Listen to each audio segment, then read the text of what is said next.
Alors vous voyez, là on parlait de naturel, préternaturel, surnaturel. En réalité, on a d'autres termes. Je suis censé commencer l'autre séance, on n'a pas pu avancer, mais ça va s'accélérer après. Résultat, on va être obligé d'employer d'autres oppositions. Et on va opposer le terme normal au terme paranormal. Et ça, vous voyez, pour moi, c'est un terme qui me plaît beaucoup. Normal et paranormal, ça me plaît. Pourquoi ?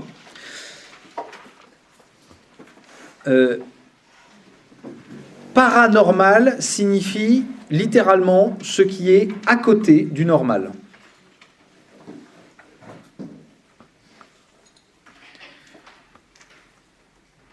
Donc il va falloir définir ce que c'est que le normal. Il y a deux caractéristiques au mot normal. Quand vous dites que quelqu'un est normal, vous dites que quelqu'un a des caractéristiques assez fréquentes.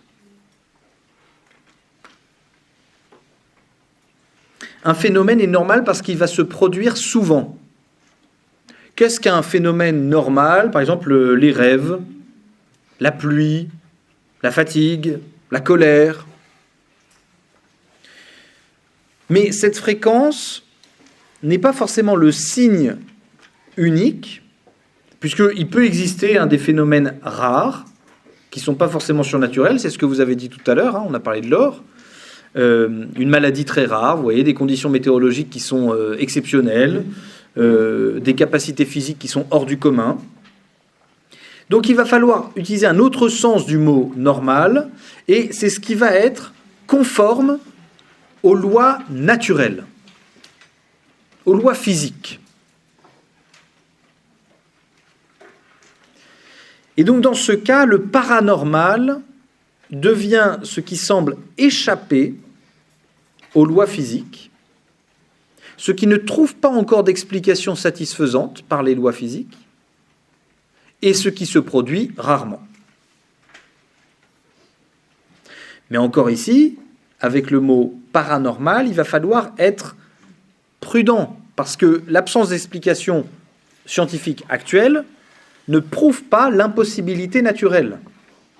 D'où le fait que les médecins à Lourdes ne disent jamais « c'est miraculeux ». Ils disent « en l'état, la science actuelle ne peut pas conclure à une causalité connue ». Vous voyez, c'est beaucoup plus prudent. Parce qu'il est évident qu'il y a certaines guérisons qui, à l'époque de je ne sais pas qui, à l'époque de Galien, le médecin antique romain, pouvaient être attribuées à des causalités tout à fait surnaturelles, alors qu'en réalité, c'est des causalités tout à fait réelles et connues. Donc le paranormal peut nous servir comme catégorie provisoire de compréhension. Et on va le définir comme ça. Le paranormal désigne un ensemble de phénomènes qui semblent dépasser les cadres explicatifs ordinaires. Le paranormal désigne un ensemble de phénomènes qui semblent dépasser les cadres explicatifs ordinaires sans que leur cause soit clairement établie.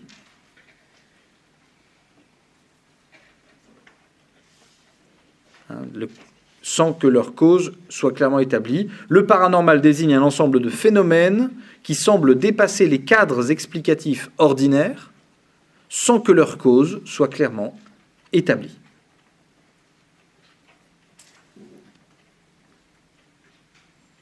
Autrement dit, le paranormal, ce n'est pas du tout une catégorie ontologique définitive. Vous ne pouvez pas dire d'un phénomène, ça c'est définitivement paranormal. C'est plutôt une zone d'enquête provisoire. Ça nous semble paranormal pour le moment. Parce que finalement, une chose peut être caractérisée par le terme de paranormal, alors que c'est peut-être une illusion, une fraude, un phénomène naturel mal compris, ou un phénomène réellement extraordinaire. Et donc, j'aimerais que pendant toute la suite de ce cours, nous utilisions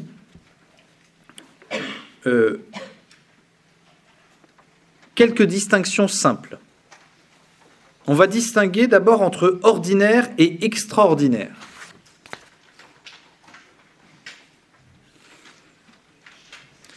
Ordinaire et extraordinaire, souvent, vont désigner la fréquence. Ordinaire, c'est ce qui se produit le plus souvent. Extraordinaire, ce qui se produit le plus rarement. Mais extraordinaire ne signifie pas surnaturel. Le deuxième concept qu'on va essayer d'employer, donc on a ordinaire, extraordinaire, le deuxième concept qu'on va essayer d'employer, donc c'est celui qu'on a vu, naturel, surnaturel. Le troisième concept qu'on va essayer d'utiliser tout le temps aussi, c'est le paranormal, en tant que domaine d'enquête. Et le quatrième, dont j'aimerais vous parler un peu, c'est le terme d'occulte. Occulte. O-C-U-L-T. Le mot occulte signifie littéralement cacher. Oui, occulter quelque chose, c'est cacher quelque chose. Dans le contexte, dans la zone d'enquête du paranormal, quand on parle d'occulte ou d'occultisme, on va parler de pratique, de technique, de savoir, qui prétendent mobiliser des forces invisibles ou secrètes, soit pour connaître, soit pour agir, soit pour influencer. Par exemple, on le verra un peu plus tard, la divination, l'astrologie, la magie, les talismans, la médiumnité, et toute autre pratique dont la causalité n'est pas saisissable. En ce sens-là, les coupeurs de feu, les magnétiseurs et tous les soins énergétiques sont des soins occultes. Puisque les personnes ne sont pas capables de saisir la cause réelle de ce qu'ils sont en train de faire.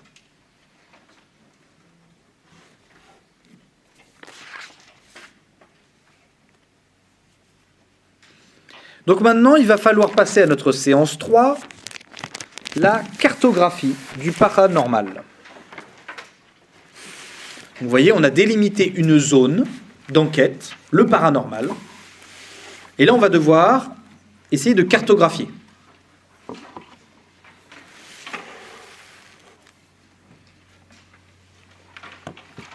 La cartographie du paranormal.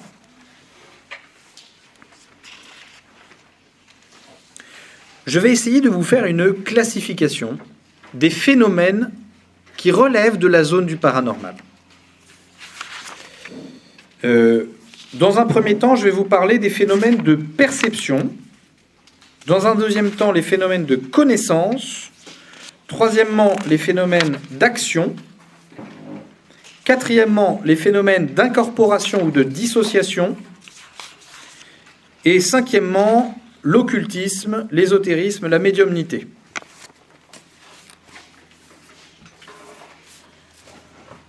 Alors d'abord, les phénomènes de perception.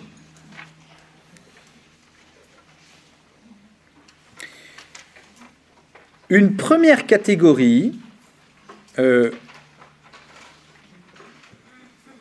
phénomènes extraordinaires concerne la perception.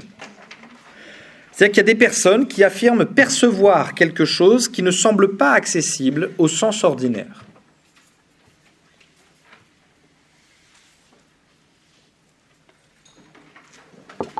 On va commencer par les apparitions. La perception visuelle d'une présence qui ne semble pas appartenir au monde visible ordinaire. Et cette perception visuelle n'est partagée que par un petit nombre d'individus, voire même que par une seule personne. Au moment où elle se passe, vous avez par exemple actuellement parce que actuellement c'est tous les mois, je ne sais plus quelle date, tous les mois dans une ville de l'Est de l'Europe, qui s'appelle Medjugorje, vous avez une femme qui voit la Vierge Marie, et il y a plein de gens qui sont autour d'elle, et elle est la seule à la voir. Alors, entendez bien, je vous ai parlé des apparitions, on entend tout de suite les apparitions de type religieuse, mais ça peut très bien être l'apparition d'un défunt, d'une figure religieuse, d'une silhouette humaine, d'une forme lumineuse. On a l'inventeur du Reiki, par exemple, qui, lui, a vu des bulles de lumière sur lesquelles étaient inscrits des symboles des différents chakras. Voilà, et à la suite de ça, il a développé toute sa théorie du Reiki.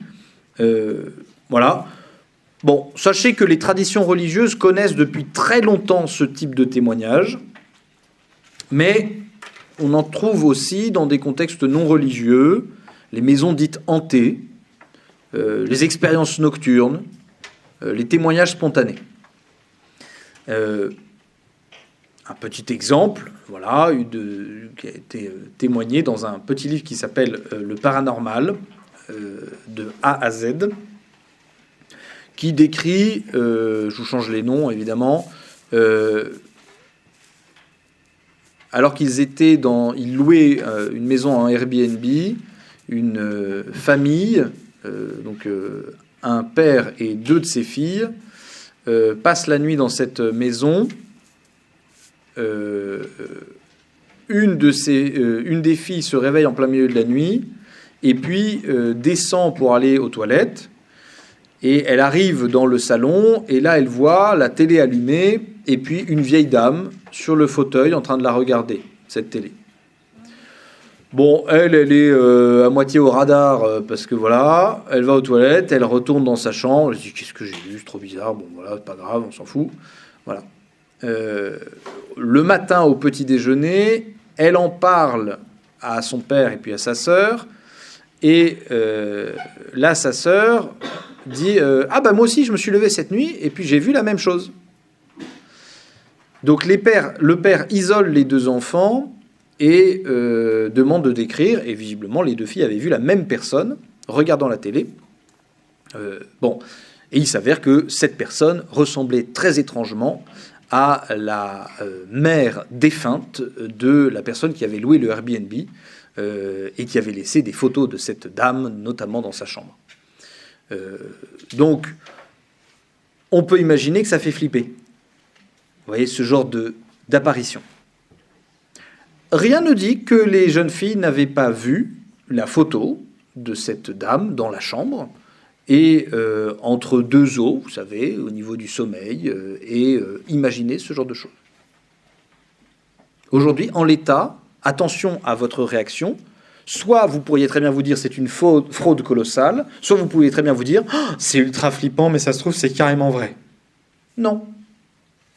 Non. En l'état, on n'a aucune manière de discerner si c'est vrai ou si ça n'est pas vrai. Alors, ces phénomènes de perception, donc ça peut être visuel, mais ça peut être aussi des... Oui, pardon. Non, mais je pensais à un truc, comment ça s'appelle. C'est quand on reste bloqué dans un cauchemar. On arrive, la paralysie du sommeil. Ouais. On va y arriver, vous en faites pas. Il y a aussi des voix ou des paroles perçues. Certaines personnes affirment entendre des voix, sans qu'aucune source sonore extérieure identifiable ne soit présente. Ces voix peuvent être interprétées comme la parole d'un défunt, un message spirituel, une présence invisible. Moi, il n'y a pas très longtemps, il y a quelqu'un, je faisais un cours sur l'introduction à la philosophie, et il y a une dame qui arrive, 3 chapelets autour du cou, d'autres chapelets autour des mains, etc., et qui me regarde et qui commence à me poser des questions. Alors, on était un peu perché, et à un moment, elle me dit « Attendez. » Non, oui, j'attends. Elle me dit « Je viens d'entendre une voix qui me dit transcendance. » Je lui dis « C'est super. C'est génial. Écoutez, qu'est-ce que vous voulez que je vous dise? Transcendance. Et ça veut dire quoi? Je ne sais pas, mais il fallait peut-être que je vous le dise, parce que voilà, c'est peut-être un message pour vous. Je dis, mais non, visiblement, c'est pas pour moi, parce que je ne le comprends pas. Donc, résultat, ça ne m'est pas désigné, ce genre de choses. Et vous allez en avoir beaucoup, des personnes qui vont entendre des mots. Chers amis psychologues, ça va arriver souvent. Très souvent. Il va falloir tenir le regard du patient à ce moment-là. Vous voyez, dans un accueil bienveillant universel, vous voyez ? Très bien, il y a quelqu'un qui vous a demandé de vous mettre tout nu, maintenant. D'accord. Et pourquoi ? Dans quel but, en fait, il fait ça ? Tout à fait possible. Oui, quelqu'un a levé le doigt. Je ne sais plus si c'était vous. Oui. Est-ce que le fait d'entendre des voix, ça va venir, il me semble, dans la... On va y venir justement. Cet après-midi, on verra les causalités naturelles qui peuvent expliquer tous ces phénomènes. Hein. Parce que c'est important. À un moment, il va falloir qu'on rationalise un petit peu tout le truc. Hein. Alors les visions. Alors attention, les visions, c'est pas tout à fait des apparitions. Les visions désignent des perceptions visuelles intérieures ou extérieures, hein, mais présentant une forte intensité symbolique ou émotionnelle. Oui, dans certaines traditions mystiques, par exemple, il y a des visions. Et que la divinité vient nous parler par des images. Oui. La vision, pardon, c'est une perception visuelle intérieure ou extérieure, mais présentant une forte intensité symbolique ou émotionnelle. Parfois, vous voyez, il y a quelqu'un qui va vous dire « Quand je t'ai vu, j'ai eu la vision de, je sais pas, un sanglier. » C'est pas très flatteur. Mais bon, j'ai eu la vision d'un sanglier. Et vous avez manqué, juste en voiture, de vous prendre un sanglier sur la route. Et donc là, tout de suite, vous dites « Oh, mais c'est fou! Tu sais ce qui m'est arrivé? J'ai failli voir... » Et la personne vous dit « Ah bah voilà. Ah bah voilà. » Quel était le but? Quel était le message? Quel était le... On ne sait pas. On ne sait pas. Entendez bien, dans certains rassemblements religieux, les personnes ont des images. J'ai l'image actuellement d'un pudding et il y a plein de cuillères autour. Et le Seigneur veut nous dire que nous sommes tous des petites cuillères qui devons manger ce pudding. Et ce message s'adresse principalement à quelqu'un qui porte une robe rouge. Là, vous avez toutes les personnes qui se retournent, qui disent « Est-ce que c'est moi? Est-ce que je porte une robe rouge? Est-ce que c'est moi le pudding ?» Des images. Alors après, il y a des choses qui sont un peu plus difficiles à vivre. Entendez bien, à chaque fois,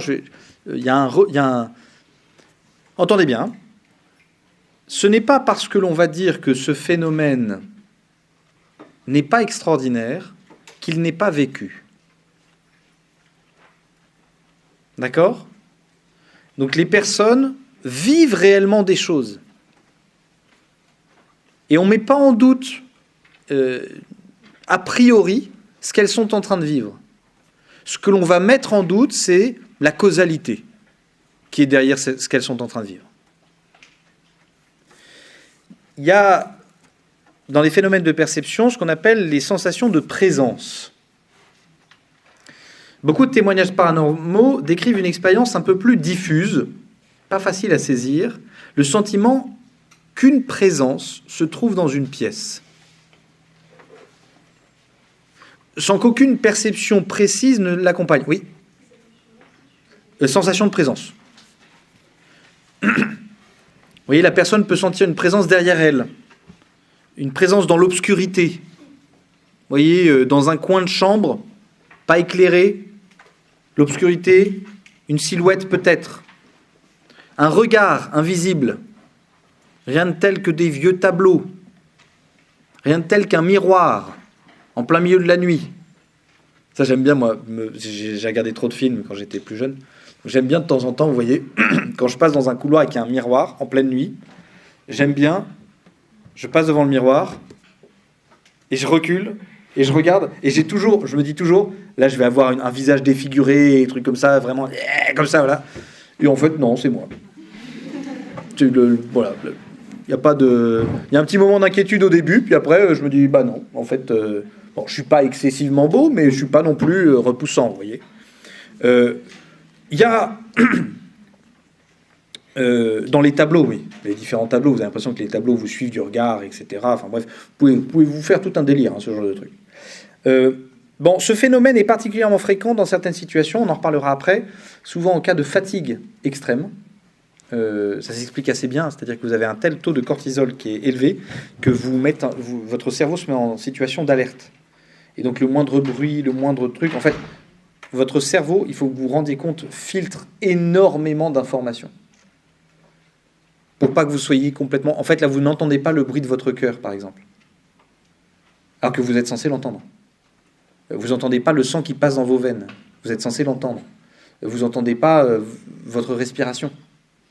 Alors vous êtes censé l'entendre. Vous n'entendez pas le petit stylo qui est à côté. Vous n'entendez pas plein de trucs. En fait, votre cerveau est en train d'occulter plein de trucs. Quand vous saturez votre cerveau de cortisol, notamment, votre cerveau n'arrive plus à filtrer. Donc il se met à entendre beaucoup plus de choses. Et donc souvent, vous avez des sensations de présence parce que vous entendez des trucs que vous n'êtes pas censé entendre. Un état de semi-sommeil aussi. Les états, vous avez de conscience modifiée. Bon, on y reviendra plus tard. La psychologie connaît assez bien ces mécanismes. Alors le deuxième type de phénomène, donc là c'est phénomène de perception, on a des phénomènes dits de connaissance. Oui. Par rapport à la sensation de présence, même au fait de voir une présence qui n'est pas ordinaire, etc. Quand on exclut le fait que, par exemple, il y a des personnes qui ont pu avoir cette sensation de présence qui n'était pas due à une fatigue extrême. Pour l'instant, j'ai rien dit. Et qui c'était dû à justement vraiment un autre être humain qui vivait dans l'appartement et qui n'était pas un phénomène. Pour l'instant, j'ai rien dit. Pour l'instant, je vous fais une cartographie des différents phénomènes. Je vous dis, bon, la psychologie a des pistes pour expliquer ce genre de trucs. Je ne suis pas en train d'exclure tout. Vraiment, comme je vous ai dit, on essaie d'avoir une attitude la plus humble possible. C'est ces phénomènes dont on nous parle. Oui ? Est-ce qu'on distingue dans la perception entre les perceptions individuelles et celles qui sont collectives, partagées par un certain nombre de personnes ou pas ? Alors, non, là on parle que de perception individuelle. Entendez bien, l'hallucination collective, bon, merci Sylvain Durif, mais l'hallucination collective, en réalité, ça n'existe pas. D'accord ? Une hallucination collective, ça n'existe pas. Ce qui peut exister, c'est une manipulation collective, ça c'est vrai, c'est une disposition collective, mais une hallucination, c'est très important même en termes psychologie, en termes cliniques, une hallucination, elle est que personnelle. Parce que vous allez reconstruire à partir de choses que vous connaissez déjà un phénomène. Alors on passe donc des phénomènes de perception aux phénomènes de connaissance.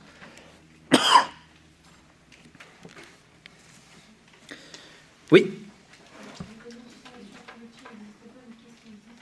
L'hallucination personnelle. Et la manipulation collective. Manipulation collective, c'est très simple. Moi, j'ai fait des percussions. Comme j'en ai fait 9 ans et demi. Voilà, en termes d'instruments. Des percussions afro-cubaines. Et notre prof nous disait, fixez-vous à la clave. Qu'est-ce que c'est que la clave ? C'est un truc qu'il y a derrière, que vous entendez, qui fait... Et il disait, fixez-vous à la clave, sinon vous allez partir en transe. Donc, vous vous fixez à ça, voilà, et vous entendez ça. Et de fait, dans certains concerts, on voyait des personnes qui partaient dans un état second. C'est très simple. Je vous ai parlé hier du chant en langue qui suit les accords la mineur fa do sol. C'est très simple de disposer quelqu'un. Il y a des vidéos extraordinaires sur TikTok, mais juste génial. Vous voyez un pianiste qui suit le prêche d'un pasteur. Et il y a le pasteur qui est en train de parler, et en fonction de ce que le pasteur est en train de dire, il change les accords. Et donc le pasteur, lui, il se sent plus pété, parce que résultat, il se sent soutenu par une musique épique, etc. On voit que le gars, c'est complètement artificiel, vous voyez, le gars est en train de dire 3, 3, 1, 4, etc. Donc il y a tout le monde qui change d'accord, il y a tout le monde machin comme ça. Mais c'est très simple de manipuler un public. Attention, les élections présidentielles vont arriver. Ça va devenir infernal à la fac. Je vous le dis tout de suite, ça va devenir infernal. Tout le monde va vouloir convertir tout le monde à n'importe quel parti politique, alors que on s'en fout, c'est de la merde. Entendez bien que lors d'un meeting politique, mais manipuler des gens, mais c'est hyper simple. Vous faites venir des gens à 16h30, sachant que le gars ne va parler qu'à 18h. Le gars ou la fille, hein, on s'en fout. Par contre, avant, vous faites passer plein de gens qui vont discuter un peu avant, histoire de chauffer un peu la salle. Et au moment où la personne arrive, vous mettez une musique épique. La personne mesure 1m40. Mais vous faites des gros plans sur des écrans partout, etc. Tout le monde hurle. Alors, c'est pas vous qui hurlez d'abord, mais bizarrement, tout le monde hurle, donc vous dites, il faut que je hurle. Donc, voilà. Votre cerveau est débile. C'est-à-dire que quand vous faites « ouais », votre cerveau, il se dit, si on a dit ouais, c'est que vraisemblablement il y a un truc épique qui se passe. Donc il bombarde d'hormones pour essayer de dire, très bien, de phéromones et d'hormones, pour dire, allez, super, on passe un très bon moment. Vous voyez, c'est pour ça que One Man Show, est-ce que vous êtes là ce soir? Ouais. En fait, c'est une manière, un petit tips pour essayer de dire à votre cerveau, on est là pour se marrer. Faites un effort, la prochaine fois quelqu'un vous dit, est-ce que vous êtes là? Vous faites rien. Vous allez voir que vous n'allez pas du tout dans l'ambiance. Pendant tout le long. Mais en fait, une manipulation collective, c'est très simple. Vous faire apparaître quelqu'un comme un sauveur avec 2-3 musiques, c'est très très simple. Mais l'hallucination, elle va pas être... mais il n'existe pas d'hallucination collective. Vous ne pouvez pas faire en sorte que des gens voient un truc invisible de manière collective. Il y a des expériences hyper intéressantes. Vous pouvez mettre une pression sociale pour que les personnes disent « oui, je l'ai vu », alors qu'elles n'ont rien vu. C'est horrible. C'est horrible. C'est un test, mais de toute manière, tous les tests de psychologie sont absolument abominables pour les personnes qui les font. Hein. C'est-à-dire que vous avez des personnes, un test, ils sont 20 personnes, et je ne sais plus, ils font paraître des images en disant, voilà, la personne porte un habit bleu. Voilà, il y a un gars qui ne fait pas partie des comédiens. Il y a 19 comédiens, et il y a un gars qui n'est pas comédien, qui est le patient. Et alors, ils font plusieurs tests. Donc, premièrement, tout le monde dit que la veste est bleue. Puis ensuite, ils disent que... Il y en a 5 qui disent non, la veste est verte. 5 qui disent que la veste est verte. 15 qui disent que la veste est bleue. Puis ensuite, 10, 15, 5. Et à la fin, ils se retrouvent tout seuls face à 19 personnes qui disent que la veste est verte. Ouais. Et là, on se rend bien compte que la personne... Il y a un gros pourcentage de personnes qui disent « ouais, elle est verte ». C'est pas une hallucination collective, ça. Ça, c'est une pression sociale. La personne reste persuadée que la veste était bleue, mais elle va vous dire que... voilà. Donc ça, c'est pour l'hallucination. Alors, les phénomènes de connaissance. Oui, on continue sur les phénomènes de perception. Visiblement, ça vous intéresse. Ouais. Du coup, l'exemple que vous avez donné avec la grand-mère, ouais. S'il y a 2 personnes qui ont cette même perception, Ouais. on ne peut pas parler de collectif? Non. Là, à ce moment-là, vous ne pouvez pas parler d'hallucination collective. En tout cas, cliniquement, on vous entendra pas. Quand il y a un phénomène observé inexplicable par plusieurs personnes, Ben, c'est un phénomène inexplicable. En fait, vous allez vous arrêter là. En fait, il faut bien comprendre que il faut cultiver vraiment une vertu pendant ce cours, c'est l'humilité. C'est-à-dire qu'il y a des choses où en fait on va pas avoir la réponse. Hein. Mais ça donne de la valeur aux choses quand même que ce soit collectif. Je veux dire, si nous tous nous avons une perception. Exactement. Ah mais ça c'est clair. Mais attendez, je suis désolé. Les gars à Fatima, les plus de 3000 personnes qui ont vu le soleil danser,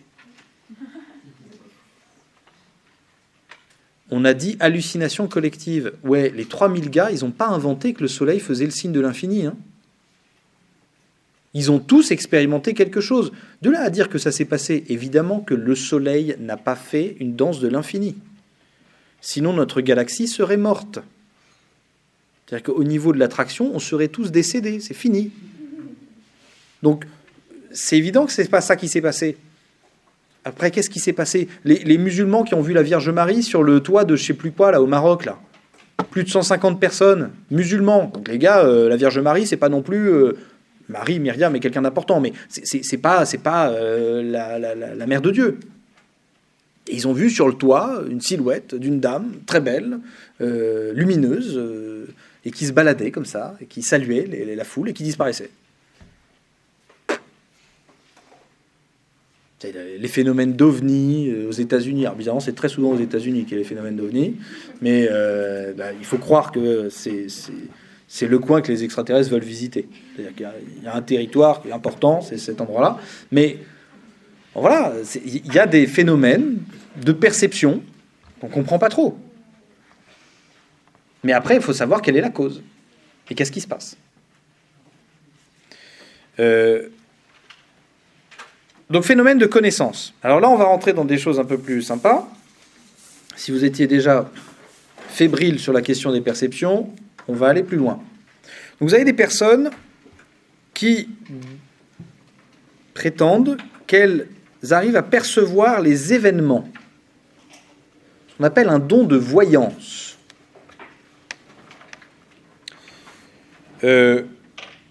Donc, les événements, ils sont soit éloignés dans l'espace,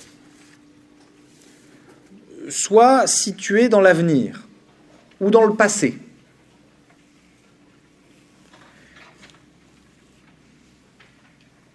Alors, dans de nombreux cas contemporains, la voyance est liée à des pratiques de consultation avec des cartes, du pendule, des visions, des intuitions, etc. Sur tous les réseaux sociaux où il y a des lives, j'aime bien y aller, moi, des lives de tarot, de cartomancie, de trucs comme ça. J'aime bien regarder ces trucs-là, c'est toujours déjà premièrement très folklore. Et il y a un moment, ça me faisait rire, parce qu'il y en avait une qui avait le tarot, là, comme ça, là, qui faisait des trucs, et qui avait une petite croix autour du cou. Je dis, toi, t'es pas à une contradiction près, mais bon, allez, vas-y. Donc je pose la question dans le live, je dis, mais pourquoi la croix autour du cou? Et là, elle répond, la croix, c'est pour la protection. C'est une pratique risquée, la voyance. On est plutôt en train de manier des cartes. Je veux dire, tu serais dans le BTP, je te dirais, oui, d'accord, il faut peut-être une petite protection. Mais là, les cartes, elles vont pas te bondir à la gueule. Il y a un moment, il n'y a pas... oh non, le valet de pique. Non, c'est pas trop comme ça. Donc, visiblement, c'est qu'il y a une protection sur d'autres choses. Donc, ça veut dire que tu fais appel à d'autres trucs qui ne sont pas que des cartes, et que tu as peur qu'il y ait quelque chose qui se passe. Bon, on n'a pas le temps de dire ça dans un commentaire TikTok, donc j'ai juste mis un smiley qui déconne. Voilà. Alors vous avez aussi d'autres facultés qui s'appellent la télépathie. C'est toujours dans connaissance. Toujours connaissance, oui. Télépathie, ça désigne la transmission directe d'informations entre deux esprits, sans médiation sensorielle apparente. Communication d'esprit à esprit, en fait, la télépathie.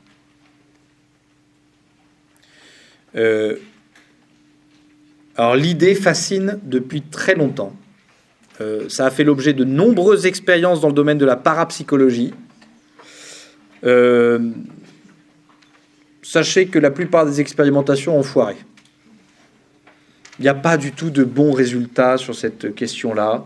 Les télépathes que l'on avait invités, qui se disaient télépathes, en fait, n'avaient pas beaucoup de résultats réels. En tout cas, les résultats étaient assez controversés. Alors ensuite, on a la médiumnité. M-E-D-I-U-M-N-I-T.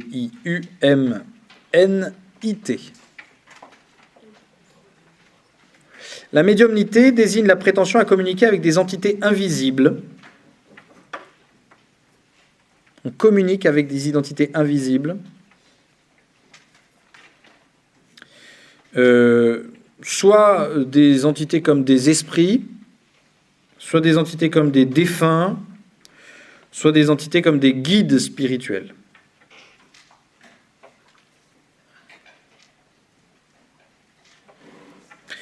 Et alors le médium se présente comme un intermédiaire entre deux mondes. C'est exactement, ça veut vraiment dire ça, le mot médium. Médium veut dire intermédiaire.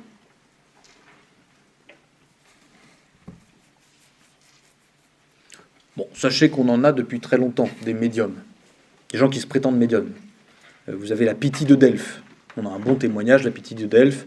Il suffisait qu'elle prenne 2-3 substances, et hop, il y avait Apollon qui venait lui parler, souvent avec des phrases un peu cryptiques, c'est-à-dire que c'était pas facile à comprendre, fallait les interpréter, et voilà. Il y a d'autres personnes qui vont vous parler de votre papy, qui est décédé, et qui vous aime très fort. Vous savez, de là où il est, il vous aime. Bah, tant mieux. C'est super. Il y a des personnes, je vous dis juste, parce qu'il y a des personnes qui n'arrivent pas à faire leur deuil à cause de ça. Et qui continuent à aller voir des médiums pour parler avec leurs défunts. Et voilà. Bon, très objectivement, on va en parler plus tard, on va faire une petite critique de la médiumnité. Moi, c'est un truc qui m'agace, la médiumnité. Pourquoi ? De deux choses l'une, soit c'est réel, soit c'est faux. Si c'est faux, on évacue. Si c'est réel, comment être sûr que la personne parle réellement à mon papy ? Mais parce que l'esprit à qui je parle connaît des choses que votre papy connaît. Oui. Comme des anges pourraient connaître ce que connaissait mon papy. Comme un démon peut connaître ce que connaissait mon papy. Comme n'importe qui, en fait, peut connaître s'il connaissait mon papy. Qu'est-ce qui vous dit que c'est mon papy ? J'ai employé trop de fois le mot papy, ça m'énerve. Qu'est-ce qui vous donne la certitude que c'est lui ? Et parce qu'il me le dit. Donc il n'y a aucune certitude. Et il n'y a aucun moyen de vérifier. Clairement. Bon, sachez que ça s'est développé énormément à partir du 19e siècle à partir du spiritisme. Alors ensuite, on a la divination. Alors, entendez bien la divination. Dans nos sociétés occidentales, il n'y en a pas beaucoup.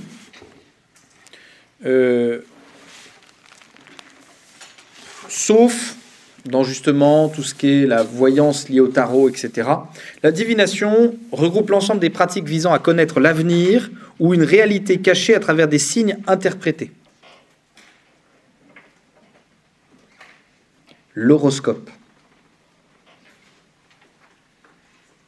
Oui, regroupe l'ensemble des pratiques visant à connaître l'avenir ou une réalité cachée à travers des signes interprétés. Avant, à Denfert Rochereau, il y avait une roulotte avec Madame Rana dedans. Il y avait marqué « Divination, je révèle votre avenir ». À l'époque où j'étais étudiant, j'étais un peu bébête. Et j'avais dit à un pote, c'est ce que j'ai fait, pendant 1 an, tous les matins, 5 jours sur 7, je tapais 3 coups à sa porte. Dès que je sortais du RERB. Ta, ta, ta. De la ligne 6, pardon. Ta, ta, ta. Elle n'a jamais ouvert la porte à un moment avant. Oui, elle aurait très bien pu dire « Je savais que vous alliez le faire ». Même au bout de 4 mois. Où c'était tous les jours. Hein. Je me suis dit, c'est un petit peu léger comme divination. Après, je me suis dit un truc. Ça se trouve, elle pensait que c'était des esprits qui faisaient ce genre de truc sur sa roulotte pour lui envoyer des signes, vous voyez. Je me suis dit, ça se trouve, je l'ai encouragé dans son délire. Ça va pas. Bon, vous avez des gens qui vont vous lire les lignes de la main. La chiromancie. Super manière de choper. Si vous voulez vraiment, vraiment choper quelqu'un, le séduire, etc., la séduire, vous lui dites, moi, tu sais, je pratique, j'ai quelques bases de chiromancie. Donne-moi ta main. Et hop, il y a contact. Et là, vous révélez des choses sur la personne. Des choses, on verra plus tard, il y a un phénomène très formidable, vous donnez des paroles très très larges, résultat, ça vous permet de... Voilà, en plus, la personne a l'impression d'être lue Et donc, résultat, elle se sent révélée à elle-même. Donc, résultat, il y a une ouverture de l'intimité. Et hop, c'est parti, ça finit dans le lit. Oui. Chiromancie C-H-I-R-O-M-A-N-C-I-E.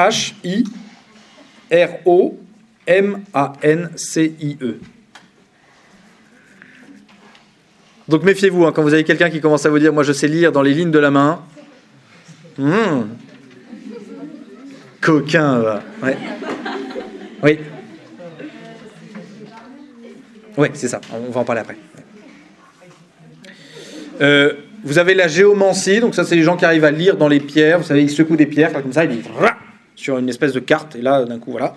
Vous avez le tirage de runes, donc là on est plutôt dans le côté des Azatlou et compagnie, là, avec le néo-odinisme, comme on dit. Vous avez aussi... allez, imaginons des petits outils de développement personnel. Le CGP, Centre de gravité professionnel, avec, je ne sais plus, 14 questions. On arrive à savoir ce que vous êtes, dans le fond. On oublie de dire que que le créateur de ce genre d'outil était un numérologue. Il croyait à la numérologie. Le fait que vous soyez né un 31 mars voulait dire que là, vous inventez une signification, vous faites ce que vous voulez. Voilà. L'astrologie de manière générale. L'astrologie, c'est absolument génial. Vous avez des personnes qui pensent que les constellations ont une influence sur vous, sur votre vie, et qui vont déterminer votre vie. En fait, c'est génial. En plus, vous faites un thème astral. Vous avez des personnes qui vous disent qu'elles sont, de manière assez juste, en plus, de manière assez fine, hein, vraiment, vos dynamismes intérieurs. Bon. Oui. Est-ce que vous pensez que quand on dit des choses comme ça, après on y croit et du coup ça est mélangé? Alors moi, je pense oui, on peut très bien... si vous dites à quelqu'un... Je vous donne un exemple. Une de nos amies est allée voir une voyante qui lui a dit... Juste en partant, donc voilà, allez, 70 € la séance, très bien, super, voilà, comme ça. En partant, attention, hein, méfiez-vous des couteaux.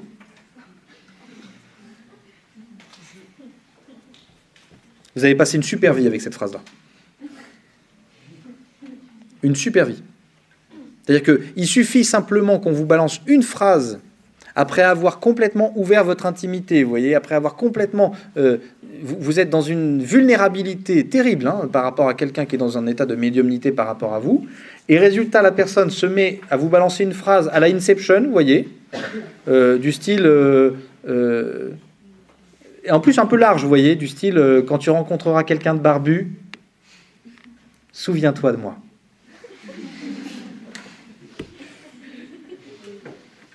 Mais cette phrase, elle est abominable. Abominable. Je connaissais un pauvre jeune, oh là là, un pauvre jeune qui était venu me voir et qui m'avait raconté au bout d'un temps, parce qu'il avait fallu du temps, il était très mal, ce pauvre garçon, il se scarifiait, il avait de l'eczéma partout, etc. Il me disait, quand il était au collège, il y a un prêtre qui était arrivé dans sa classe et qui avait dit, dans cette classe, il y en a 3 qui seront prêtres. Voilà. Voyance. Et bien, tous les gars de cette classe étaient comme ça. Par rapport au fait qu'ils se mettaient avec une femme, par exemple. Comment ? Parce que vous disiez que 70% des jeunes garçons étaient appelés à être prêtres. Oui, bah, qu'il ferme sa gueule. Enfin, il est mort. 70% des jeunes qui sont appelés à être prêtres, oui, bien sûr. Mais vous savez, Bouddha a dû dire la même chose. Hein. Vous pouvez me sortir une référence, n'importe quel saint, vous voyez, qui peut sortir n'importe quelle phrase, qui peut sortir n'importe quel truc. Bizarrement, Dieu n'a jamais dit ça. Bizarrement, Dieu n'a jamais dit un truc pareil, vous voyez. Bizarrement, Dieu, alors là je le dis, pour tous les croyants de n'importe quelle religion, bizarrement, Dieu, quand vous lui posez la question « Qu'est-ce que je dois faire dans ma vie ?», il garde un silence, mais abyssal. Et même, plus vous lui demandez, plus... Je me souviens, il y avait un pauvre gars, pareil, il me disait « Mais moi, je réfléchis à ma vocation, j'ai demandé au Seigneur, qu'est-ce qu'il veut que je fasse, etc. » Et résultat, il était servant d'hôtel. À la fin d'une messe, donc il venait de dire au Seigneur pendant toute la messe, « Seigneur, je veux un signe qui me confirme ma vocation. » à la fin d'une messe, une mamie, la sacristaine, vient le voir et lui dit « Oh, je t'ai vu en aube, mais quel beau prêtre tu ferais !» Lui, « Oh, Seigneur, tu viens de me donner mon signe formidable. » Il range son aube tout content, etc. Il sort, une autre mamie arrive et lui dit « Je vous ai vu avec les enfants de chœur, vous étiez si paternel, mais quel beau père de famille vous feriez !»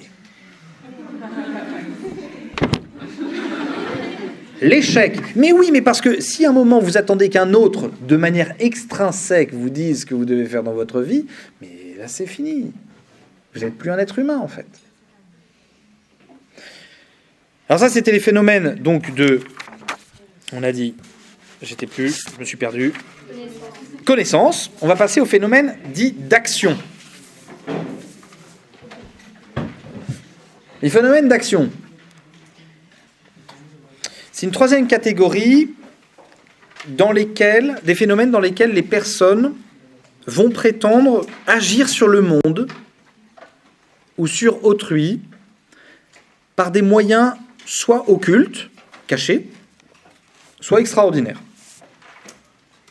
On va commencer par le magnétisme. Oui, pardon. La troisième catégorie concerne les phénomènes dans lesquels une personne prétend agir sur le monde ou sur autrui par des moyens occultes ou par des moyens extraordinaires. Donc on commence par le magnétisme. Alors, ce qui est drôle, c'est que vraiment, les magnétiseurs, il y en a de plus en plus. On connaît tous quelqu'un qui a consulté peut-être un magnétiseur.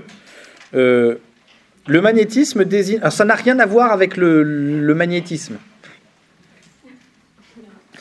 La phrase la plus précise du monde. Le magnétisme dont on parle n'a rien à voir avec la gravité ou avec ce qui se passe au niveau des aimants. Le magnétisme désigne le magnétisme animal. Qu'est-ce que c'est que le magnétisme animal ? C'est la capacité à agir sur le corps de quelqu'un ou sur les choses, grâce ou au travers d'une forme d'énergie invisible. Oui. C'était pas juste, justement, on a vu ça, je crois, en histoire de la psychologie, que c'était plutôt les prémices de la découverte de l'hypnose. Non, alors attention, on va y venir après l'hypnose. Non. Ça, c'est le magnétisme. On a dit tout à l'heure aux éléments, parce que c'était pour trouver des solutions comme ça. Là, le magnétisme dont on parle, c'est qu'il y a une saisie d'une énergie. Pareil, le terme énergie n'a rien à voir avec Einstein. D'accord ? C'est pas un équivalent de la masse. Ils vont vous parler de force. Bref, ils vont vous parler de flux. Ils vont vous parler de... On ne sait pas de quoi ils parlent. Eux-mêmes ne savent pas très bien de quoi ils parlent. Mais ils sentent des trucs. Et agissant sur ces trucs, ils font du bien aux gens.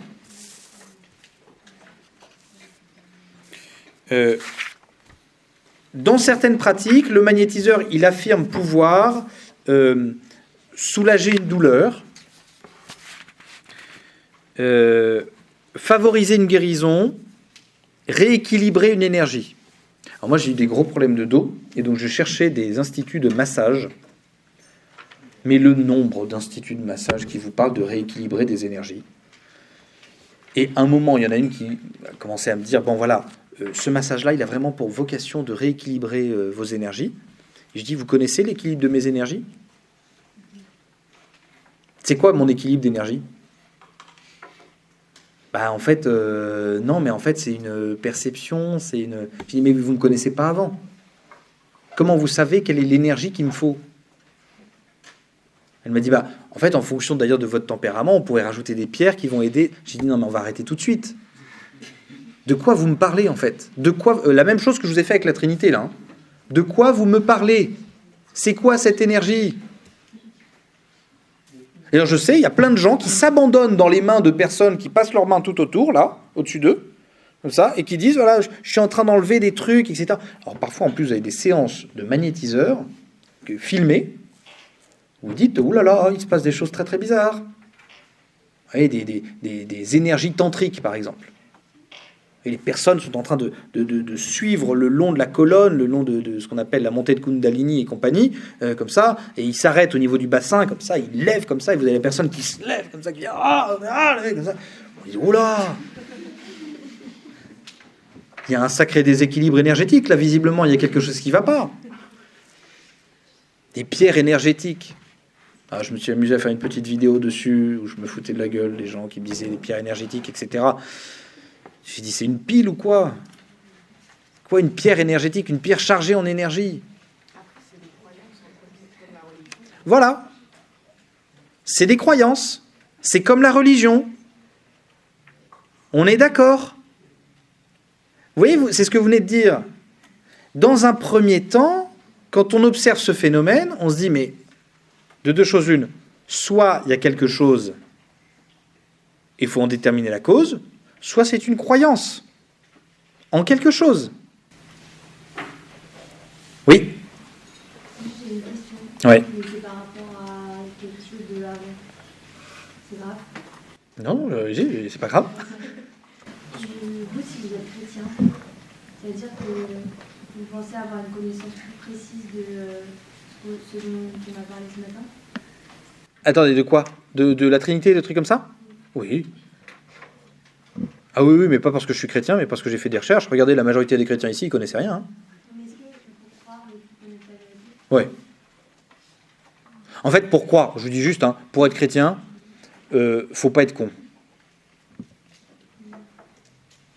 C'est-à-dire que, mais vous voyez, il y a eu beaucoup de mal dans le christianisme, hein, beaucoup de mal sur le fait que, par exemple, on a commencé à dire « Heureux les pauvres en esprit, car ils verront Dieu ». La voix de l'enfance de la petite Thérèse. Voilà, faut aimer les petits qui connaissent rien. Non, les petits qui connaissent rien, ça mène à des hérésies. Donc ça mène à du malheur. C'est-à-dire que les cathares, les mecs, c'était des cinglés. Pourquoi? Parce qu'ils n'avaient pas compris ce que c'était que l'incarnation. Et donc ils ont rejeté le corps. C'est à cause d'eux, on s'est payé une culpabilisation sur la sexualité. Hein. Pendant des années et des années.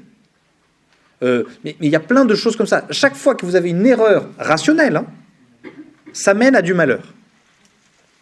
C'est pour ça que je suis un petit peu taquin, vous voyez, sur ce genre de truc. Quand quelqu'un me dit il y a des énergies, mais peut-être qu'il y a des énergies, je te crois, mon gars. Et par contre, ce que je ne remets absolument pas en question par rapport aux magnétiseurs, attention, hein, vraiment, c'est des gens qui veulent faire du bien.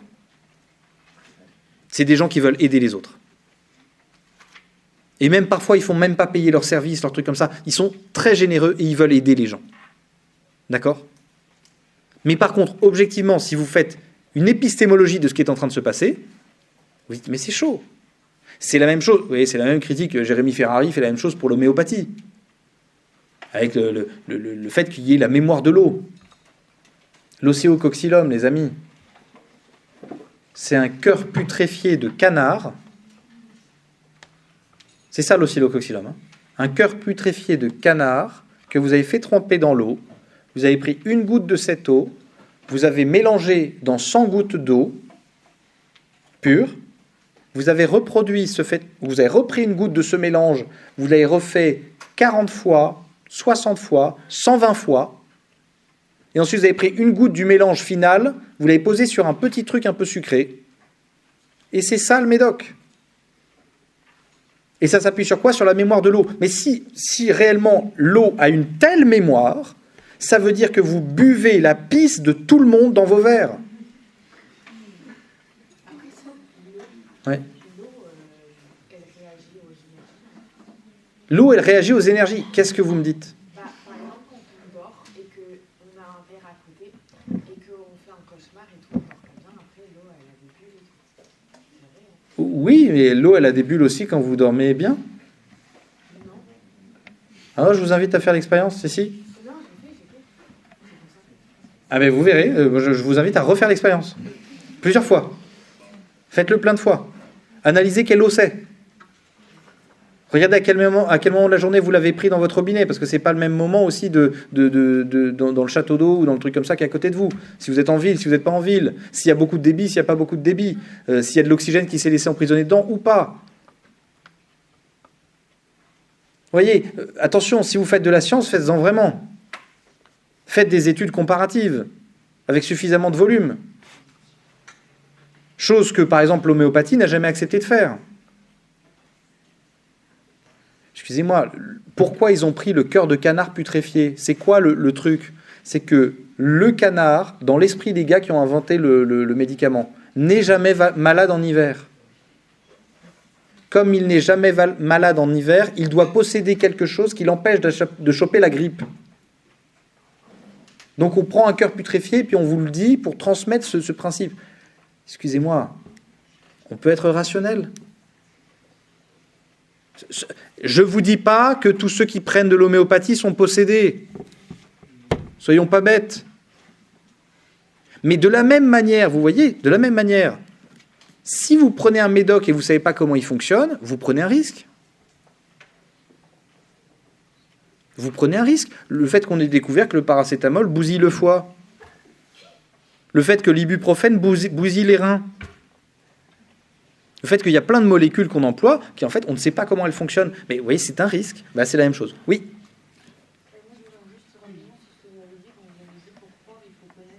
Ouais.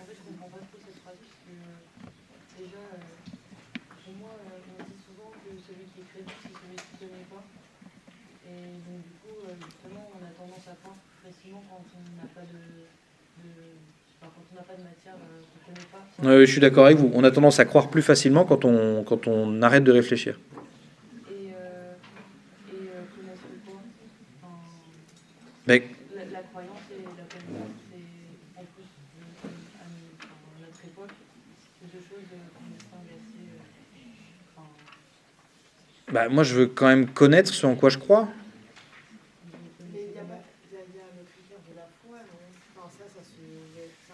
Mais ça, c'est une vraie question. Alors, vous voyez, vous vous rendez pas compte, mais vous êtes au cœur du sujet de ce cours. En réalité, la foi, si vous devez définir ce que c'est que la foi, c'est un acte de l'intelligence qui est maintenu captif par la volonté dans une proposition à laquelle elle n'adhère pas. C'est la définition de Thomas, c'est la définition de Paul.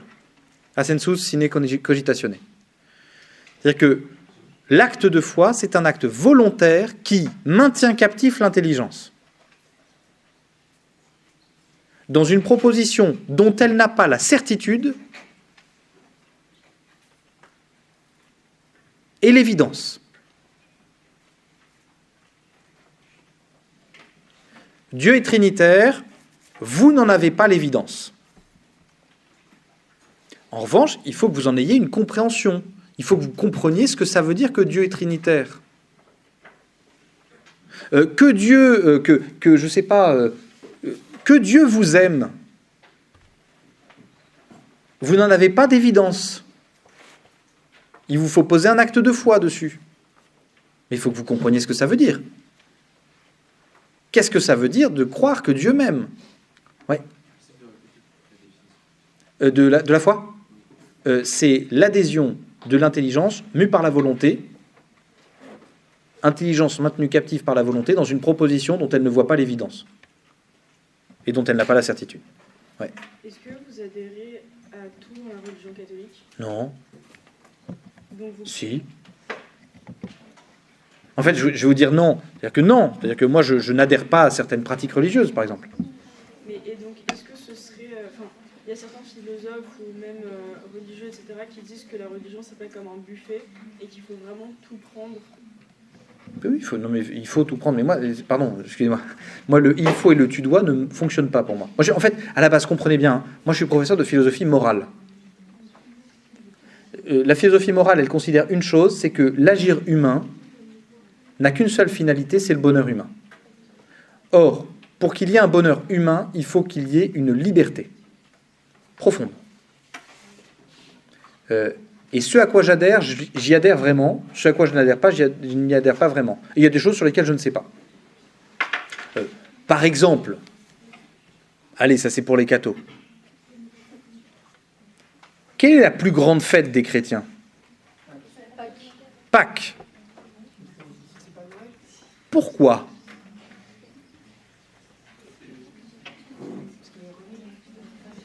Parce qu'Irénée, non, c'est pas tout à fait juste. Pourquoi Pâques? Votre camarade s'en fout. Pourquoi Pâques, ce serait la plus grande fête? Parce que Pâques, c'est le jour de quoi? Ouais.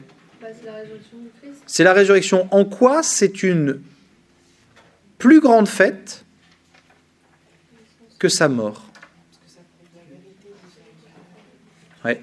Parce que si Jésus n'est pas ressuscité, ça veut dire que il n'aurait pas pu racheter le péché. Pourquoi? Parce que ça. C'est la résurrection qui rachète ou c'est la mort du Christ qui rachète? Vous êtes sûr de vous? Ah, j'aime bien, j'aime beaucoup là. Regardez là, là on a du vrai débat là, c'est bien, du vrai débat catholique. Ça voudrait dire que la haine qu'avaient ses ennemis pour lui Mhm. serait plus forte que l'amour qu'il a pour eux. Non. Si. Mais non. Que Dieu accepte de mourir, c'est un acte d'amour. Et cet acte d'amour n'est pas mis en obstacle par la haine des gens qui le font tuer. C'est pas ce que j'ai dit. J'ai pas dit que l'acte d'amour était un obstacle ou qu'il n'y avait pas d'acte d'amour dans la mort du Christ. Mais j'ai dit qu'il y a déjà ça dans la mort. Mais la résurrection fait passer l'amour du Christ au-dessus de la haine qu'avaient ses ennemis pour lui. Je comprends pas votre phrase, mais bon, c'est parce que je suis peut-être un peu bébête, mais je comprends pas. Je comprends pas en quoi l'amour passe au-dessus parce qu'on ressuscite. Mais je sais les critères. Entendez bien, la résurrection, c'est quoi? Ouais. Mais ça prouve pas, parce qu'ils l'ont enfermé dans une cave, non? Oui, dans un tombeau, ouais. C'est pas une cave. Ouais, c'est un tombeau. C'est un tombeau, on a mis une pierre devant. Et le fait qu'il soit ressuscité, c'est pas principalement ce qui prouve sa vraie divinité. Alors, c'est une preuve, peut-être. La résurrection pour les chrétiens, je vous dis juste, parce qu'il faut que j'avance sinon. La résurrection pour les chrétiens, c'est du plus. C'est du plus. Et ça s'applique à tout le monde. Certains vont ressusciter pour leur damnation, certains vont ressusciter pour la vie éternelle. C'est offert à tous. C'est, pour aller dans votre sens, une surabondance d'amour. Mais Thomas d'Aquin va vous dire, une seule goutte de sang aurait pu racheter l'ensemble de l'humanité. Il est mort, ça perd son sens s'il ressuscite pas. Comment ? Ça perd son sens s'il ressuscite pas. Les deux sont importants. Et bien sûr, les deux sont importants. Je ne dis pas que les deux ne sont pas importants. Je vous ai dit quelle était la fête la plus importante. C'est ça ma question initiale quand même. Vous énervez pas. Regardez, en fait, ce qui est en train de se passer. Je vous dis juste un truc. Ce n'est pas parce que je pose des questions qu'il va falloir s'énerver. Ah non, mais je ne sais pas parce que vous avez dit que c'est du plus. J'ai dit, attention, l'événement le plus important semble être davantage la mort du Christ, qui rachète l'ensemble de l'humanité, que sa résurrection. Et attention, allez, c'est pas moi qui le dis. C'est pas moi qui le dis. Sauf qu'il est évident que pédagogiquement, se réjouir autour de la croix, c'est difficile. C'est pour ça que normalement le vendredi saint est un jour de fête. La semaine sainte, c'est que des fêtes qui se succèdent. Et vous pouvez jeûner un jour de fête, il n'y a pas de problème. Hein. Ouais. En soi, oui, mais il n'aurait même pas eu besoin de verser cette unique goutte de sang. Tout à fait. Simplement, il a choisi de le faire Voilà. par sa résurrection. Tout à fait. Factuellement, Très bien. effectivement, il l'a fait à travers cet unique mystère. Oui. Et alors cet unique mystère, oui, décomposé en plusieurs actes. Sauf qu'on décompose tous ces actes. Vous voyez, l'institution de l'Eucharistie, le lavement des pieds, ce genre de choses. Même si c'est un seul et même mystère, c'est une seule heure, il y a une décomposition pédagogique, liturgique. Or, dans l'année, on choisit de mettre l'accent sur certains aspects de liturgie. Vous prenez chez les orthodoxes, on n'a pas la même approche liturgique. Vous prenez les protestants, la Pentecôte est quasiment plus importante que la Pâque. Donc vous voyez, quand vous me disiez, voilà, je ne sais plus qui me le disait, voilà, est-ce que vous adhérez à tout, est-ce que vous adhérez pas à tout? Non, je pose des questions. Je pose des questions. J'adhère pas, par exemple, à des personnes qui vont dire Dieu est triste. Non, Dieu ne peut pas être triste, chers amis. Dieu ne peut pas être en colère. C'est pas possible. Ça, comment dire, ça n'est pas possible. Si vous admettez ça, ça veut dire que Dieu n'est pas Dieu. Ouais. Et donc vous ne croyez pas à l'Ancien Testament? L'Ancien Testament, c'est des gars qui parlent de Dieu.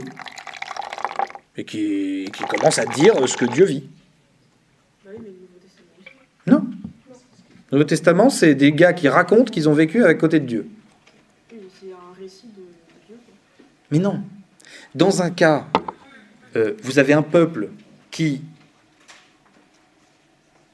tente, en projetant sa compréhension qu'il a de Dieu, d'expliquer certains phénomènes. Dans un autre cas, vous avez Dieu qui vient sur terre et qui dit les gars, à l'origine, vous lapidiez des gens parce qu'ils ne respectaient pas, soi-disant, ma loi. Que celui qui a jamais péché balance la première pierre. Et là, Dieu parle. Oui, c'est à ce moment-là que Dieu parle. Et c'est pour ça que d'ailleurs, les premiers chrétiens étaient hyper embêtés. C'est-à-dire qu'on va virer la circoncision, on va virer tout un tas de respect de la loi qui était plutôt une tradition culturelle. Et on voit qu'en fait, Dieu n'est pas forcément l'instigateur premier de cela. Il l'a validé, ça c'est clair, mais il n'est pas l'instigateur premier. Oui ? Dieu parle dans l'Ancien Testament. Dieu parle. Donc c'est pas simplement l'interprétation des phénomènes. Quand Dieu dit « massacre femmes et enfants du pays que je vais te donner », On interprète le phénomène, est-ce qu'il y a des enfants qui meurent? non. Les Juifs, ils vont tout buter. Femmes, enfants, bétail.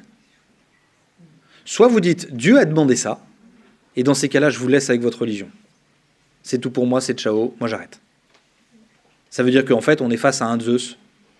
On est face à un vieux petit dieu néo-païen qui, en fait, a ses humeurs. Vous voyez, un coup il est en colère, un coup il n'est pas en colère, etc. Soit on se dit, bah, c'est peut-être les Juifs qui ont pris une petite initiative et qui ont dit que Dieu leur avait demandé. Évidemment.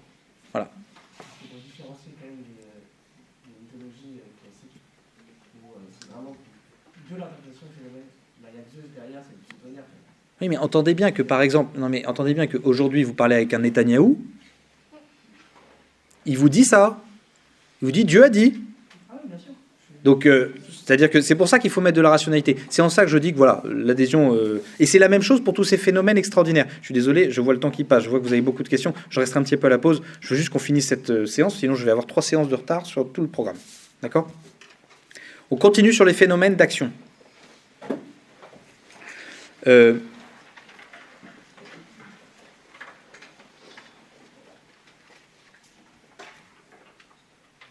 Phénomène d'action, on va avoir la psychokinèse.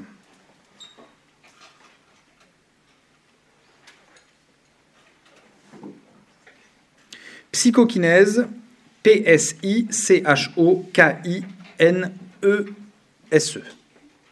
Kinésis, mouvement. Psycho, esprit. Être capable de bouger les choses par l'esprit. Alors, entendez bien que la psychokinèse, c'est l'idée selon laquelle l'esprit pourrait agir directement sur la matière.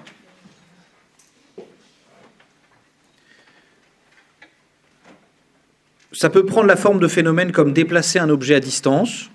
Vous avez certaines personnes, pareil, sur les réseaux sociaux, vous allez le voir, qui vont bouger des feuilles d'aluminium de loin. C'est rarement un camion, hein. Mais voilà, c'est des petits trucs comme ça. Influencer un dispositif physique et produire un effet matériel par la pensée. Bon, les preuves expérimentales de ce genre de phénomène restent très, très controversées. C'est très difficile de prouver ça. Alors ensuite, vous avez les passeurs de feu. Passeurs de feu, il y en a beaucoup, notamment dans le milieu médical. Plutôt qui sont en lien avec les milieux médicaux. En fait, très souvent, les services de cancérologie font appel à des passeurs de feu.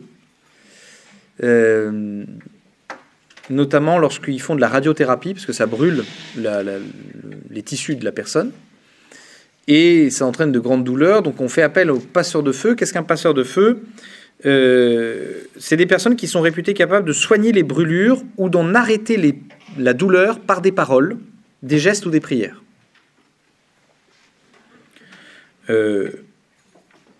Il est intéressant ce phénomène parce qu'il est situé à la frontière entre la pratique religieuse, la tradition populaire et la suggestion psychologique. Je vous donne une des prières possibles qui sont dites à ce moment-là.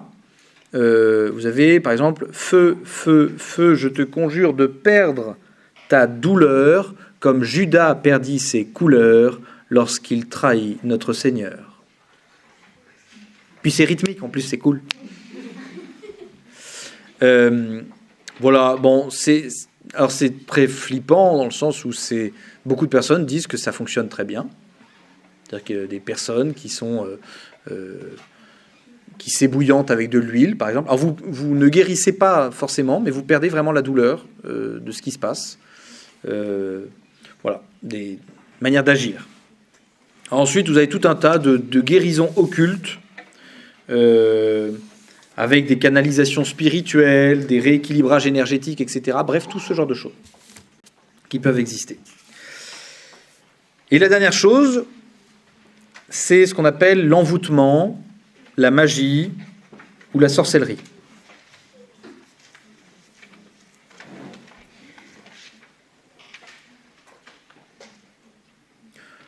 C'est la même chose. Sorcellerie, magie, envoûtement, etc. C'est la même chose. Ça consiste à influencer les émotions, la santé, les décisions de quelqu'un par des rituels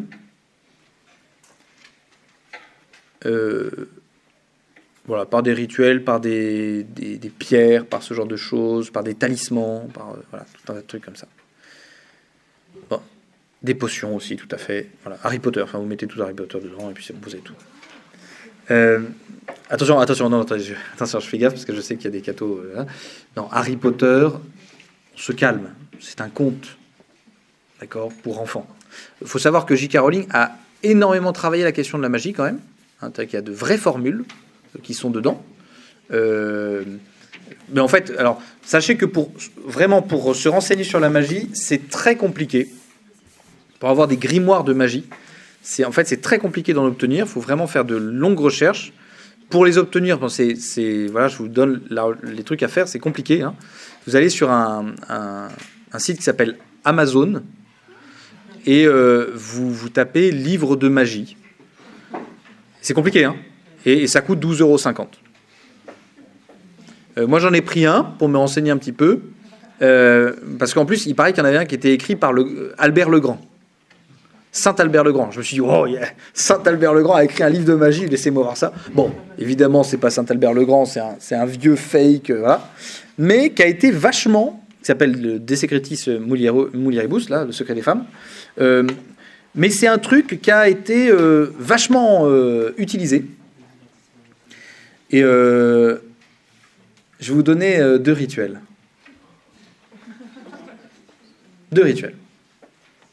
Vous avez envie de faire tomber amoureux quelqu'un de vous. Alors, je vois que ça en intéresse certains.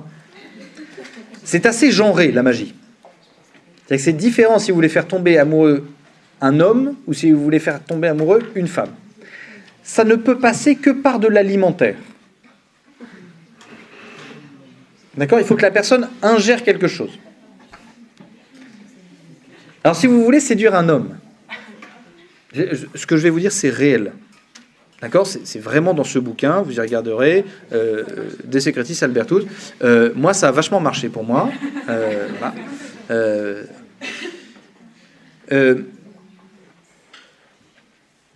Vous voulez...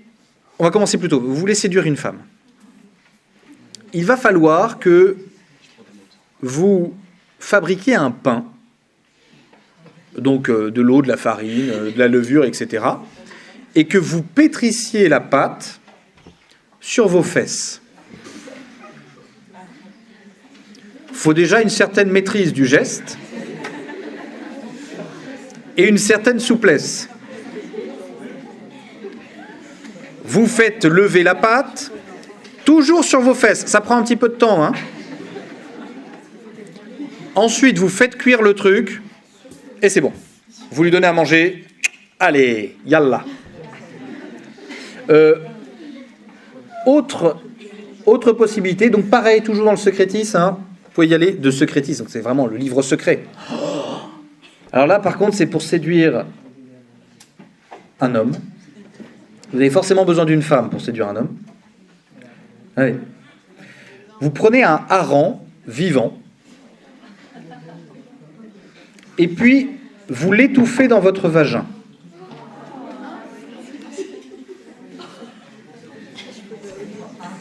Ensuite, vous faites une petite fricassée.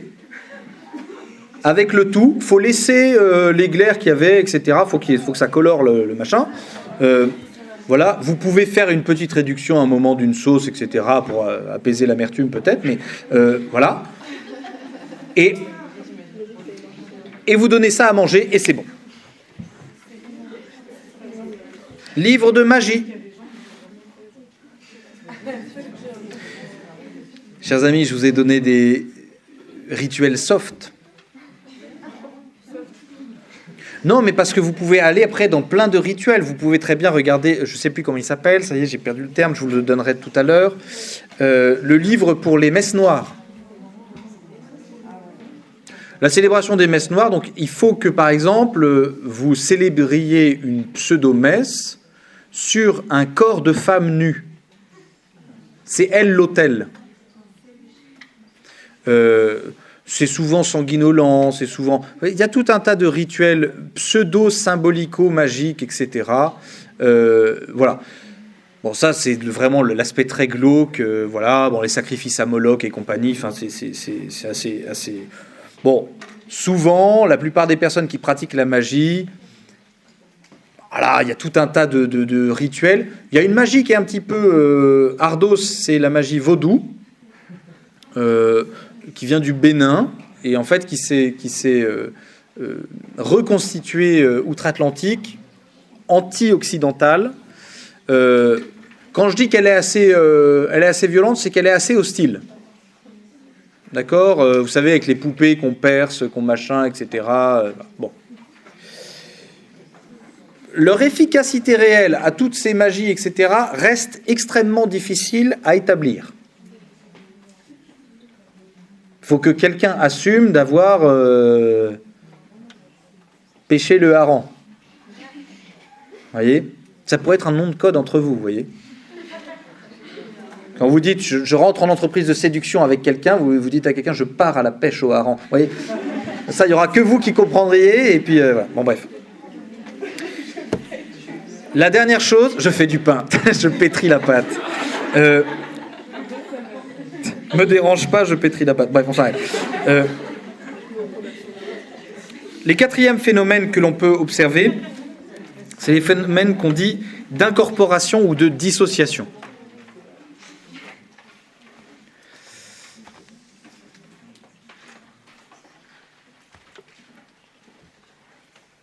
Alors, en plus, je vous dis tout de suite, quand vous commencez à parler de tout ça, envoûtement, magie, etc., énormément de personnes commencent à dire oh, c'est très compliqué. Oh non, tu n'y connais rien. Oh non, c'est beaucoup plus compliqué. Pas du tout. C'est pas compliqué du tout. Il suffit de prendre des bouquins, il suffit d'interroger des personnes, il suffit de parler à certaines personnes, etc. Que ce soit du vaudou ou que ce soit à l'autre magie, mais vraiment, c'est pas compliqué. C'est pas compliqué. Ouais. Exactement, ouais. Ils aiment trop le mystère, parce que le mystère, l'absence de connaissance leur donne du pouvoir. Quand vous commencez à lire des livres de sorcellerie, etc., vous vous rendez compte que c'est nul. C'est comme les francs-maçons qui vont vous dire plus tu vas avancer en grade, plus tu vas connaître des mystères de l'univers. Mais c'est nul. Vous prenez une phrase par grade qui est cryptique au possible, en terminant à tout ce qui est en haut est comme ce qui est en bas. Bah non. Non, non, non, ça marche pas comme ça. C'est-à-dire, non, ça marche pas comme ça. Et voilà, et surtout, il y a beaucoup de craintes. Et comme on a beaucoup de craintes, comme on a beaucoup de peur sur ce genre de phénomène, on refuse d'y aller et de réfléchir sur ça. Albert le Grand, Saint Albert le Grand, il était persuadé d'un truc, il s'est dit, bon, l'alchimie, il faut que je comprenne. Il a passé 3 ans à étudier l'alchimie et à essayer plein de trucs. Au bout de 3 ans, il est retourné dans son ordre. Enfin, il n'avait pas quitté son ordre, hein, mais il est arrivé devant ses frères, il a dit « C'est de la merde. Ça ne fonctionne pas et ça n'apporte aucun intérêt. C'est une perte de temps. » Le mec a perdu 3 ans de sa vie pour nous dire c'est une perte de temps. La plupart du temps, vous verrez, la magie, c'est ça. Il y a des gens qui ne jurent que par la magie. Hein. Entendez bien, il y a des personnes qui ne jurent que par des pactes, que par des choses comme ça. On va y venir. Qui pensent que pour réussir, il faut faire ce genre de truc, etc. De quelle réussite on parle dans ces cas-là? Bon, les derniers phénomènes dont je voulais vous parler, c'est les phénomènes d'incorporation, et après j'arrête, d'incorporation ou de dissociation. C'est des phénomènes dans lesquels la conscience humaine semble se transformer ou se dédoubler.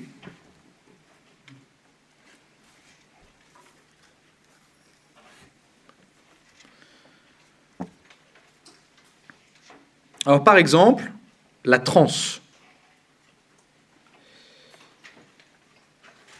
La transe désigne un état de conscience modifié dans lequel une personne semble agir ou parler sous l'influence d'une autre réalité. Et c'est là que le phénomène d'hypnose arrive. L'hypnose est une certaine transe, est un certain état de conscience modifié. Et d'où le fait qu'il y a certaines personnes qui vivent pendant certaines séances d'hypnose des choses qui les terrifient. Parce qu'elles sentent que leur conscience est dans un état bizarre. Alors, dans certaines cultures, la transe fait partie de certains rituels, chamaniques, etc. Voilà. Alors aussi, il y a des phénomènes dits de possession. Où il y a des personnes qui disent qu'elles sont envahies ou contrôlées par une entité extérieure à elles.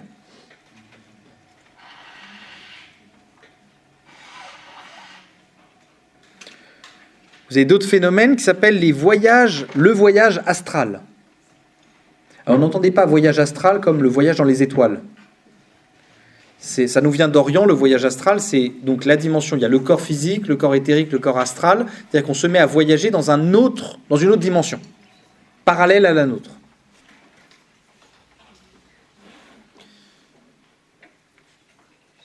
De manière générale, on peut parler aussi de sortie hors du corps.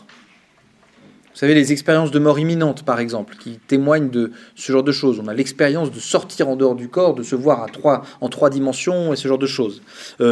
Quand vous prenez du LSD, parfois vous pouvez avoir ce genre d'expérience, ou certaines autres drogues d'ailleurs. Troisième chose, pas troisième chose, je suis pas la troisième. La paralysie du sommeil. Ouais. La paralysie du sommeil. Alors c'est un phénomène qui est très bien documenté. Je vous décris le phénomène, la personne se réveille sans pouvoir bouger, en ayant parfois l'impression qu'il y a une présence inquiétante dans sa chambre, qui arrive, qui se met sur son corps, etc.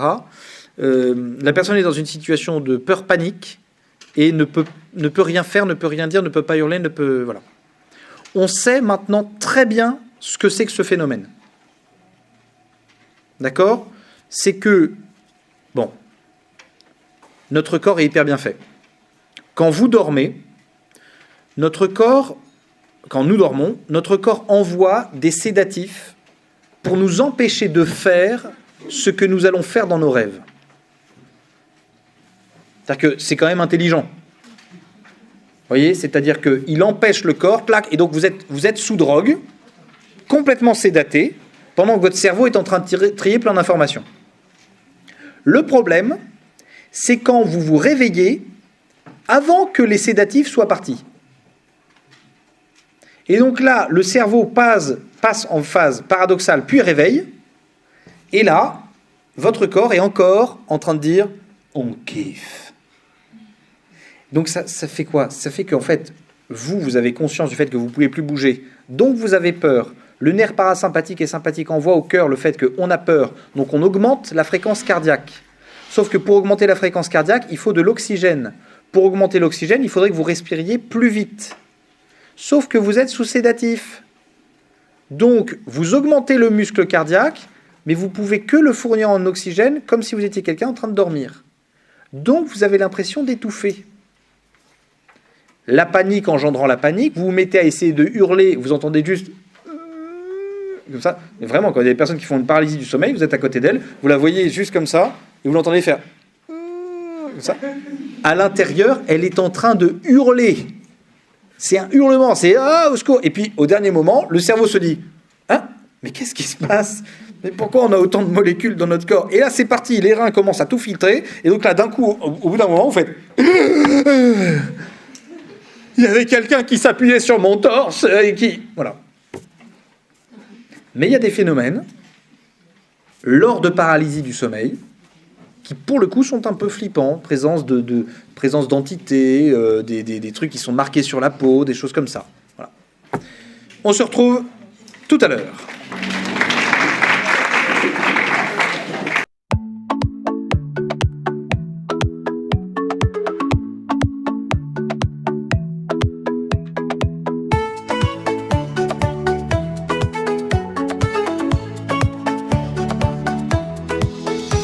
La vidéo est maintenant terminée. Il te faut repartir dans la réalité. Mais si tu veux vraiment avec moi continuer, faut pas hésiter et tu peux t'abonner. On danse, on sourit, la joie nous envahit. On s'envole, on rit, c'est ça la philosophie. Mais entends mon ami, on se prend pas au sérieux ici. On est tous humains, c'est ça la vraie vie. Abonne-toi et laisse un mot. Partage bien la vidéo. Viens fripounet et entre dans la danse. Dans la communauté, on pense en cadence.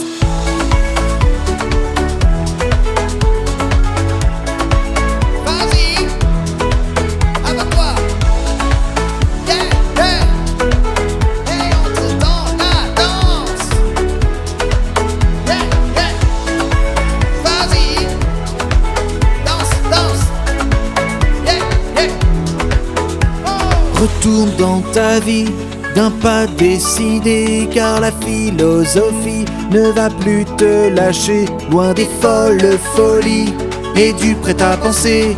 Tu vas goûter ta vie, c'est ça la liberté. Abonne-toi et laisse un mot. Partage bien la vidéo. Viens fripounet et entre dans la danse. Dans la communauté, on pense en cadence.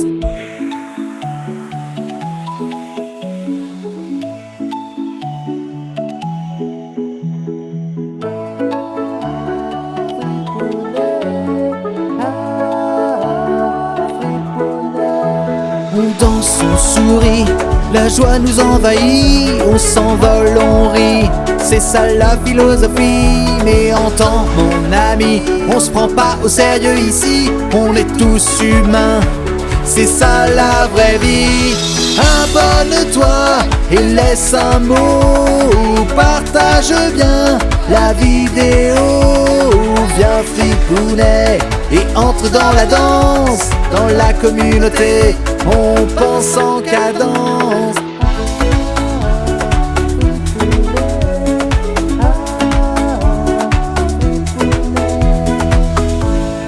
Abonne-toi.